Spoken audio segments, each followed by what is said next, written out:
ಅಮ್ಮ ಇಲ್ಲೇ ನಿಂತಿರೋ ಆಟೋದವ್ರಿಗೆ ದುಡ್ಡು ಕೊಟ್ಬಿಟ್ಟು ಬರ್ತೀನಿ. ಸರಿ ಬೇಗ ಬಾ, ಅವ್ನ್ ಬರೋ ತನಕ ಒಳಗಡೆ ಆದ್ರೂ ಕೂತಿರುವ.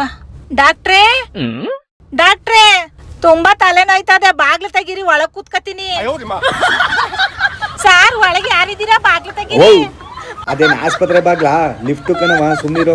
ನಮ್ಮಮ್ಮನಿಗೆ ಪದೇ ಪದೇ ವಿಪರೀತ ತಲೆನೋವು ಬರ್ತಾ ಇತ್ತು. ನಾನ್ ಕರ್ಕೊಂಡು ಬಂದಿರೋದು JP ನಗರ 6 ಫೇಸ್ ಅಲ್ಲಿರುವಂತ ಬೆಂಗಳೂರು ಪೇನ್ ಕ್ಲಿನಿಕ್. ಈ ತಲೆನೋವು ಬಂದವ್ರಿಗೆ ಲೈಟ್ ಗಳು ಹಾಕಂಗಿಲ್ಲ, ಮನೇಲಿ ಯಾರು ಜೋರಾಗಿ ಮಾತಾಡಂಗಿಲ್ಲ, ರೂಮ್ ನಲ್ಲಿ ಒಬ್ಬರೇ ಏಕಾಂತವಾಗಿ ಕೂತ್ಕೋಬೇಕು ಅಂತ ಅನಿಸುತ್ತಂತೆ. ಹಾಗೇನೆ ಈ ಕ್ಲಿನಿಕ್ ನಲ್ಲಿ ಬೆನ್ನು ನೋವು, ಮಂಡಿ ನೋವು, ಯಾವುದೇ ತರಹದ ಜಾಯಿಂಟ್ ಪೇನ್ ಇದ್ರೂ ಆಪರೇಷನ್ ಇಲ್ದೇನೆ ಗುಣಪಡಿಸ್ತಾರೆ. ಜಾಯಿಂಟ್ ಪೇನ್ ಇದ್ದಂತ ತುಂಬಾ ಜನ ಈ ಕ್ಲಿನಿಕ್ ಗೆ ಬಂದು ಟ್ರೀಟ್ಮೆಂಟ್ ತಗೊಂಡು ಗುಣಮುಖರಾಗಿದ್ದಾರೆ. ಈ ಕ್ಲಿನಿಕ್ ನ ವಿಶೇಷತೆ ಅಂದ್ರೆ ಸರ್ಜರಿ ಮತ್ತೆ ಆಪರೇಷನ್ ಇಲ್ದೇನೆ ಯಾವುದೇ ಜಾಯಿಂಟ್ ಪೇನ್ ಗುಣಪಡಿಸ್ತಾರೆ. ನಿಮ್ಮ ಮನೆ ಹಾಗೂ ನಿಮ್ಮ ಅಕ್ಕಪಕ್ಕದ ಮನೆಯಲ್ಲಿ ಯಾರಿಗಾದ್ರೂ ಜಾಯಿಂಟ್ ಪೇನ್ ಇದ್ರೆ ಈ ವಿಡಿಯೋನ ಅವರಿಗೆ ಶೇರ್ ಮಾಡಿ. ಈ ಕ್ಲಿನಿಕ್ ಇರೋದು JP ನಗರ 6 ಫೇಸ್, ಡಾಕ್ಟರ್ ಪುನೀತ್ ರಾಜ್ಕುಮಾರ್ ಅವರ ರೋಡ್. ಸ್ಕ್ರೀನ್ ಮೇಲೆ ಅವ್ರ ನಂಬರ್ ಕೂಡ ಇದೆ, ಕಾಲ್ ಮಾಡಿದ್ರೆ ಹೆಚ್ಚಿನ ಮಾಹಿತಿನ ತಿಳಿಸ್ಕೊಡ್ತಾರೆ. ಆಗಿನ ವಾಟ್ಸ್ಆಪ್ ಅಲ್ಲಿ ಅಂತ ಮೆಸೇಜ್ ಮಾಡಿದ್ರೆ ಲೊಕೇಶನ್ ಕೂಡ ಕಳ್ಸಿಕೊಡ್ತಾರೆ. ನಿಮ್ಮ ಫ್ಯಾಮಿಲಿನಲ್ಲಿ ಯಾರಿಗಾದ್ರೂ ಜಾಯಿಂಟ್ ಪೇನ್ ಇದ್ರೆ ಆಪರೇಷನ್ ಇಲ್ದೇನೆ ಗುಣಪಡಿಸ್ಕೊಳ್ಳಿ. Thank you so much.